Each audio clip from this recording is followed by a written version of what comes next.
ഇനി ഒരു യുദ്ധം ഉണ്ടാവുകയാണെങ്കിൽ അത് ഇറാൻ. ഞാൻ 2000 മുതൽ പറയുന്ന വർത്താനാണ്. പഴയ കേസറ്റൊക്കെ കേട്ടാൽ അറിയാം. അടുത്ത യുദ്ധം ഇറാനുമായാണ്. അത് ഭയാനകമായിരിക്കും.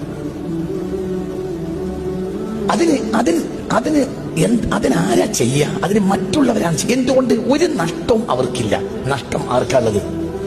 പറ, ആർക്കാ നഷ്ടം സംഭവിക്കുക? മുസ്ലിമീങ്ങൾക്ക്. ഇറാൻ ഇനി ഒരിക്കലും അമേരിക്ക തിരിച്ചടിക്കില്ല. ഇറാൻ തിരിച്ചടിക്കുകയാണെങ്കിൽ തിരിച്ചടിക്കുക എങ്ങനെയായിരിക്കും?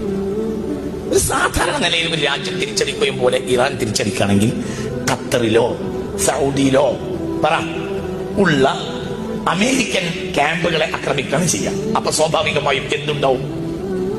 ആ രാഷ്ട്രം ആ പക്ഷത്ത് ചേരും. ഇത് നടക്കൂലേ? നടക്കും. നടന്നേ തീരും.